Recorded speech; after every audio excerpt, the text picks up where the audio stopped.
रिया और रितु काफी अच्छे दोस्त थे। दोनों की आपस में खूब बनती। दोनों एक ही ऑफिस में काम किया करती थी।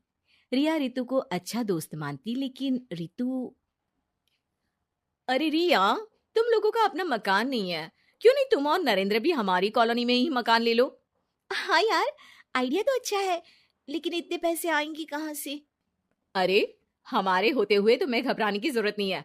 रुको, मैं अपने दूर के एक भाई से बात करती हूँ। उसका यही काम है, लोगों को घर दिलाना। थोड़ा सा कमीशन लेता है, लेकिन मार्केट के रेट से कम दामों में घर भी दिला देता है। अरे वाह, तुम अपने भाई से बात करो, मैं नरेंद्र से बात करती हूँ। रितु रिया के जाने के बाद अपने भाई को फोन करती है। अरे भाई, कोई मकान बिक रहा हो तो बताओ, मेरी एक सहेली को चाहिए। अरे है ना, पूरे 40 लाख का है। ओ भाई, ठीक है, फिर मैं उसे 45 लाख का बोलूंगी। दोनों मिलकर 5 लाख का आधा आधा बांट लेंगे, ठीक है? रितु रिया को मकान दिला देती है, लेकिन एक दिन उसका नया मकान देखने नरेंद्र की बहन आती है। अरे भैया, मकान तो अच्छा है, कितने का लिया? तुम्हारी भाभी की सहेली ने दिलवाया है, बड़ा ही ठीक रेट में मिल गया नीरू, सिर्फ 45 लाख का। तभी नीरू का पति बोलता है। नरेंद्र, ये तो बहुत महंगा है। मेरे दोस्त ने भी यही मकान सिर्फ 38 लाख में लिया है। चलो, मैं तुम्हें उनके घर ले चलता हूँ। दोनों नरेंद्र की जीजाजी के दोस्त के घर जाते हैं, जहां उन्हें रितु का भाई मिल जाता है। क्या बात है, आपने हमें धोखे से महंगा मकान बेचा है। पता है कितनी मेहनत की कमाई का पैसा है। अब ये तो आप उन मैडम से पूछे जिन्होंने आपको ये मकान दिलाया है। उनके कहने पर ही मैंने ये रेट लगाया था। अब नरेंद्र को रिया पर गुस्सा आ जाता है। वो रिया को कहता है, रिया, तुम्हारी सहेली रितु तो एक नंबर की चालबाज और धोखेबाज निकली। मैंने उसके कहने पर इस मकान के 7 लाख ज्यादा खर्च किया है। रिया को भी नरेंद्र की बात सही लगती है। वो चुप हो जाती है। अगले दिन रितु रिया से मिलती है। रितु, मुझे तुझसे ये उम्मीद नहीं थी। तुमने 38 लाख का मकान 45 लाख में हमें बिकवा दिया। रितु अपनी पोल खुलती देख जोर जोर से रोने लगती है।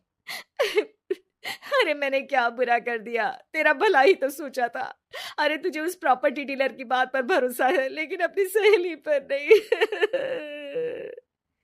रिया को रितु के आंसू सच्चे लगते हैं और वो उसे शांत करती है। अरे अच्छा, शांत हो जा, चुप हो जा। सॉरी, हम लोगों की ही गलती है। हमें मार्केट में पहले रेट पता कर लेना चाहिए था। चल सॉरी। अब रितु आए दिन लोगों से रिया के पीठ पीछे बुराई किया करती थी। रितु अपनी ही दूसरी ऑफिस की सहयोगी से कहती है, अरे ये रिया भले ही मेरी अच्छी दोस्त हो, लेकिन एक नंबर की कंजूस है ये। कभी कुछ खाने जाओ तो पैसा मुझे ही भरना पड़ता है। तभी वहां रिया आ जाती है। अरे रितु, सॉरी यार, वो कल के खाने के पैसे तुझे देने पड़े। चेक कर ले, अब मैंने तुझे पेटीएम कर दिया है। अच्छा चल, मैं जा रही हूँ। रिजाइन जो दे रही हूँ, बाद में बात करते हैं। रिजाइन? क्यों? तूने अपनी बेस्ट फ्रेंड यानी मुझे भी नहीं बताया, क्यों? अरे नहीं यार, ऑल सडन प्लान बना। दरअसल ये नया घर का ईएमआई निकालनी काफी मुश्किल हो रही है, तो सोचा घर पर ही कोई बिजनेस कर लूं। अब इतनी थोड़ी सी कमाई में हो नहीं पा रहा है ना। अच्छा अच्छा, क्या बिजनेस करेगी? देख, तू तो जानती है कि यहाँ मुझे सिर्फ 15,000 मिलता है, लेकिन घर में बच्चों का प्ले स्कूल खोलूंगी तो पूरे 4,000 एक बच्चे से मिलेगा। 10 भी आ गए बच्चे तो पूरे 40,000 की कमाई, वो भी घर पर रहकर। है ना अच्छा आइडिया? रितु कोरिया की बात से जलन होती है। वो कहती है, अरे फिर 10 क्या 50 बच्चे का ही सोचना। अरे कहाँ यार, घर में इतनी जगह कहाँ। सुन ना, एक काम करते हैं, हम मिलजुल कर किराए का मकान लेकर उसे सजाते हैं। फिर ज्यादा कमरे होंगे तो ज्यादा बच्चे आ सकेंगे ना। हाँ, लेकिन मैं एक बार नरेंद्र से पूछ लेती हूँ। रिया नरेंद्र को सारी बात बताती है। देख लो रिया, मुझे तुम्हारी इस सहेली में जरा सा भी विश्वास नहीं है। अरे नहीं नहीं, वो ऐसी नहीं है। मिलकर काम करेंगे, जो पैसे आएंगे आधे आधे बांट लेंगे। इसमें बुरा क्या है, काम भी अच्छा होगा। फिर क्या था, दोनों मिलकर काम शुरू करते हैं। पूरा कमरा बच्चों के हिसाब से सजा दिया जाता है। टीवी, फ्रिज, बेड और न जाने क्या क्या। तेरे और मेरे मिलाकर 2 लाख का खर्च हो गया। अरे कोई बात नहीं, पैसे कमाने के लिए इन्वेस्टमेंट तो करनी पड़ती है। अब इतनी बड़ी रकम है, अच्छा है कि दोनों ने मिलकर कर ली, वरना एक के बस की तो बात नहीं है। हाँ, लेकिन अब मैं ना एक बात बोलना चाहती हूँ। देखो, पिछले 2 महीनों से जब से ये काम चल रहा है, सारी मेहनत मेरी ही है। मैं ही सारा सारा दिन यहाँ का काम देखती हूँ। तो अब मैं तुम्हारे साथ ये काम नहीं करूंगी। अकेले मैं ये स्कूल चलाऊंगी। अरे, ऐसे मत बोलो रितु, मैंने नौकरी भी छोड़ दी। थोड़ी बहुत सेविंग्स थी, वो भी मैंने स्कूल को बनाने में लगा दी। अब यार तुम तो आलसी भी हो, मुझे नहीं लगता तुम ये काम कर पाओगी।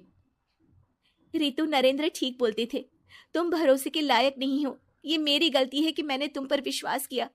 अच्छा जी, तो गलती की ना। मैं तुमको तुम्हारे पैसे धीरे धीरे करके दे दूंगी। अच्छा होगा कि अब तुम यहां से निकल जाओ। बेचारी रिया सर झुकाकर घर वापस आ जाती है। नरेंद्र, वही हुआ जिसका डर था। रितु ने मुझे पार्टनरशिप से हटा दिया। मैं ये बात जानता था रिया, लेकिन मैंने तुम्हें इसलिए फोर्स नहीं किया क्योंकि जब तक तुम खुद धोखा नहीं खाती तुम्हें अकल नहीं आती। हाँ, लेकिन अब वही जो पहले सोचा था।